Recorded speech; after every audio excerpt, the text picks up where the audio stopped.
Hello दोस्तों, स्वागत है आपका पॉलिटी यूट्यूब चैनल में। और आज हम बात करने वाले हैं आर्टिकल 14 के बारे में। आर्टिकल 14 का शॉर्ट पहले ही चैनल पर डाल दिया गया है, तो आप देख सकते हैं। इसमें फुल वीडियो एक्सप्लेनेशन होगा, तो चलिए स्टार्ट करते हैं। आर्टिकल 14 लिटरली पहला आर्टिकल है फंडामेंटल राइट्स का, क्योंकि इससे पहले जो दो आर्टिकल है आर्टिकल 12 और 13 वो बस डिस्कस करते हैं कि स्टेट का क्या रोल है, मतलब क्या मीनिंग है उसका, और स्टेट किसको कहते हैं फंडामेंटल राइट्स पार्ट के अंदर। और आर्टिकल 14 डिस्कस करता है कि state shall not deny to any person equality before law और equal protection of law within the territory of India. Territory of India means whole territory. ये article 1 में जो बताया है कि India that is union of state, उसमें easily define किया गया है, तो वो आप देख सकते हैं आर्टिकल। इसमें बस राइट टू इक्वालिटी का जो मेन मोटिव है वो बताया गया है। राइट टू इक्वालिटी यही आर्टिकल 14 को ही कहते हैं। इसका एप्लीकेबिलिटी जो है वो सारे पर्सन्स पे है, वेदर वो सिटीजन हो इंडिया का या फॉरेनर हो, सभी पर्सन पे है। और पर्सन का भी मीनिंग यहाँ पे सिर्फ एक आदमी से नहीं है। पर्सन का मीनिंग यहाँ पे लीगल पर्सन से भी है, स्टैच्यूटरी बॉडी से भी है जो पार्लियामेंट के द्वारा एक्ट्स बनाए गए हैं, कॉरपोरेशन से भी है, कंपनी से भी है, रजिस्टर्ड सोसाइटी से भी है, और other type of legal person जैसे कोऑपरेटिव सोसाइटीज़ हो गए, प्राइवेट कंपनीज हो गए, या फिर कोई भी ऑफिस खोलता है तो वो एक जो हायर करता है वो उसका जो ट्रांसपोर्टेशन का अगर मान लीजिए सिस्टम है तो वो भी एज अ कंपनी ही आएगा अगर वो गवर्नमेंट से रजिस्टर्ड है तो। स्कोप इसका है नेचुरल जस्टिस का, और रूल ऑफ लॉ इसी आर्टिकल से आता है। नेचुरल जस्टिस मीन्स अगर उस सिचुएशन में कोई ख़राब चीज़ भी अगर सही हो तो वो सही है, वो नेचुरल जस्टिस है। क्योंकि कभी भी अगर इंटरनेशनल एग्रीमेंट को बाइंड करने के लिए कोई कंपनी अगर काम करती है और उसे थोड़ा सा सोसाइटी को थोड़ा बहुत हार्म भी करना पड़े तो वो नेचुरल जस्टिस में सही माना जाएगा और उसके लिए प्रॉपर कंपनसेशन दिया जाएगा। अगर कोई जगह पे हाइड्रो इलेक्ट्रिसिटी के लिए एक डैम बनाना है और उससे कुछ लोग डिस्प्लेस हो रहे हैं तो नेचुरल जस्टिस के अंदर सही माना जाएगा, क्योंकि नीड ऑफ द आवर वो है कि वहाँ पे एक हाइड्रो पावर बने। तो चलिए अब आगे बात करते हैं।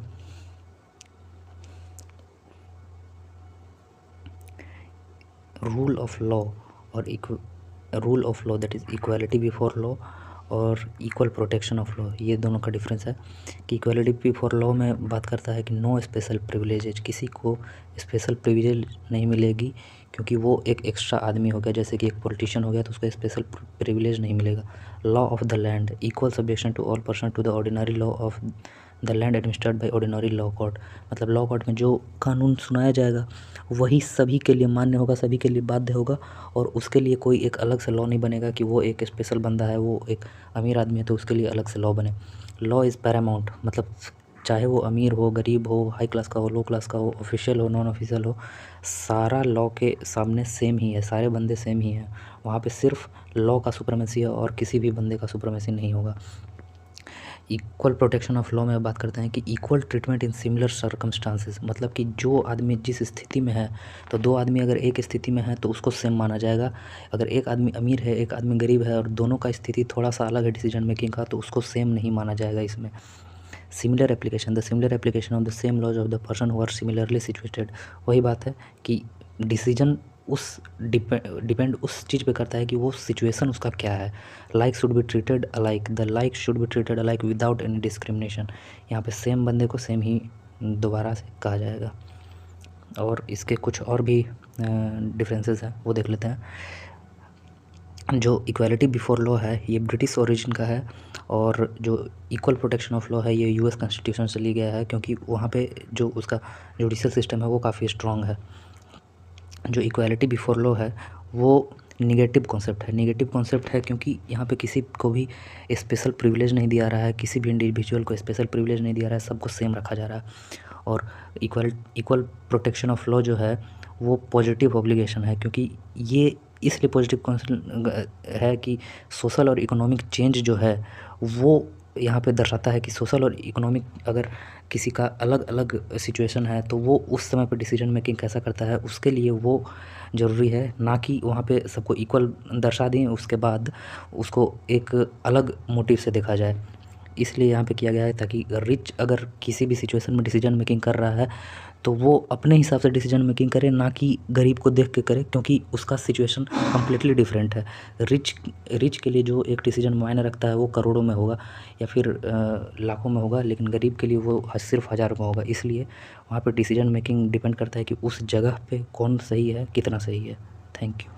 चलिए अब बात करते हैं रूल ऑफ लॉ के बारे में। जो रूल ऑफ लॉ है ये इक्वालिटी बिफोर लॉ जो आर्टिकल 14 में दिया हुआ है उसके अंडर आता है। और ये सुप्रीम कोर्ट का जो रूल ऑफ लॉ है वो सुप्रीम कोर्ट ने अपने जजमेंट के थ्रू बताया है, ना कि ये कॉन्स्टिट्यूशन में लिखा है। कॉन्स्टिट्यूशन में तो इक्वालिटी बिफोर लॉ लिखा हुआ है, लेकिन ये आर्टिकल 14 जो है वो बेसिक फीचर ऑफ कॉन्स्टिट्यूशन है। मतलब कि इसको किसी भी कॉन्स्टिट्यूशनल अमेंडमेंट के थ्रू रिपील नहीं किया जा सकता या अमेंड उतने आसानी से नहीं किया जा सकता है जब तक जुडिशरी ठीक से ना चाहे और कुछ लीज ना दे पार्लियामेंट को। ये बेसिक फीचर जो है ये एक तरह से आप समझ सकते हैं कि इमेजिनरी कॉन्सेप्ट है।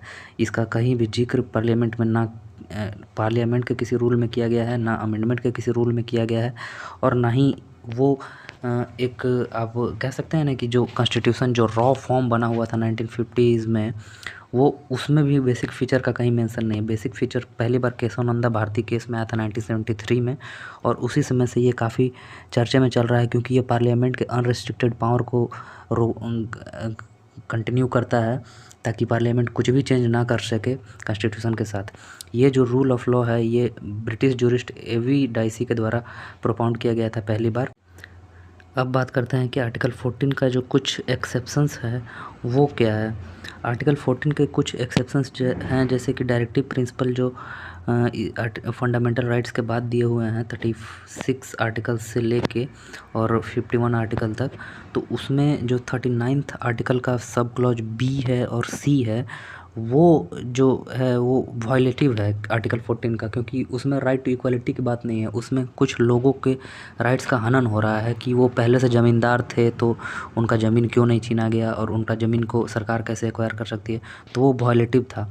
तो सुप्रीम कोर्ट ने इसके बारे में जजमेंट दिया कि जब भी आर्टिकल 39 बी और सी आएंगे तो आर्टिकल 14 अपने आप हट जाएगा।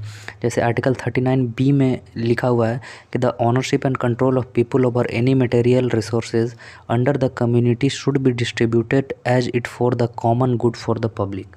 ये मेनली बिहार के जो लैंड रिफॉर्म्स हुए थे और जिसमें ज़मींदारों की ज़मीन छीन ली गई थी और वो गरीबों में बांट दी गई थी जब आज़ादी हुआ था उसके बाद, तो ये उसके लिए आया था ताकि जो स्मॉल मार्जिनल लैंड होल्डर्स हैं या फिर जो बिल्कुल ही लैंड ओन नहीं करते हैं उनको ज़मीन दिया जा सके। तो ज़मींदारों ने केस किया तो वही सुप्रीम कोर्ट ने डिसीजन दिया कि जब 39 बी और सी जब डायरेक्टिव प्रिंसिपल अप्लाई होगा और वो किसी एक्ट के द्वारा स्टेट लेजिस्लेटिव असेंबली के या पार्लियामेंट के द्वारा लागू होगा तो आर्टिकल 14 अपने आप बाहर चला जाएगा। मतलब राइट टू इक्वालिटी अपने आप हट जाएगी, वहाँ पे राइट टू इक्वालिटी नहीं रहेगी और आप वो क्लेम नहीं कर सकते हैं कि हाँ आपको राइट टू इक्वालिटी चाहिए उस मैटर में। तो आर्टिकल 14 बस इतना ही था।